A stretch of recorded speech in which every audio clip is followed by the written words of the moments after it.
Emma traced her fingers along the spines of time-worn books, their scent a familiar comfort. The quaint bookshop, nestled in the heart of the bustling city, was her sanctuary. Sunlight streamed through the arched windows, painting dust motes gold. She inhaled deeply, the aroma of aged paper and leather a potent elixir for her writer's soul.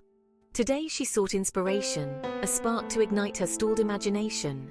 Little did she know, fate had a serendipitous encounter in store. The shelves, laden with literary treasures, whispered tales of love, loss, and adventure. Each book held a universe waiting to be explored.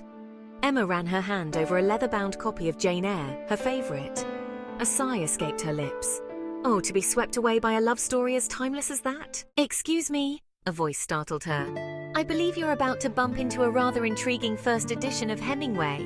Emma turned to find a man, his eyes twinkling with amusement.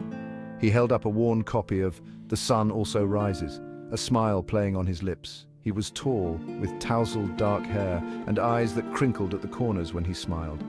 A wave of warmth, unexpected and pleasant, spread through her. Oh, Emma stammered, cheeks flushing pink. I was lost in thought. Happens to the best of us in a place like this, he chuckled, his voice a warm baritone. I'm James. Emma, she replied, her heart beating a tad faster. Their initial awkwardness melted away as they delved into a lively discussion about Hemingway's prose. James, she learned, was a passionate advocate for classic literature, while Emma found herself drawn to the raw honesty of contemporary writers. Don't get me wrong, I appreciate the classics, Emma argued, her eyes sparkling. But modern literature captures the complexities of our time, the rawness of human emotions. But where is the elegance, the timelessness of a Fitzgerald or Austen? James countered, a playful glint in his eyes. Their debates, though spirited, were laced with laughter and a shared love for the written word. They lingered in the aisle, oblivious to the other patrons browsing the shelves.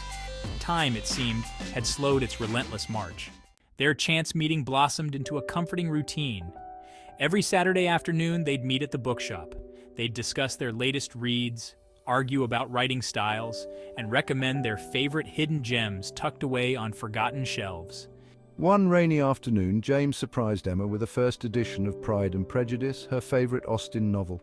I found it in a charming little shop downtown, he said, his cheeks tinged pink. Thought you might like it? Emma's heart swelled with warmth. It wasn't just the gift, though she cherished it. It was the thoughtfulness behind it, the understanding he displayed for her love of all things literary. As she gazed at him, she felt a connection deepen between them, a bond woven from shared passions and whispered secrets found only within the pages of their beloved books.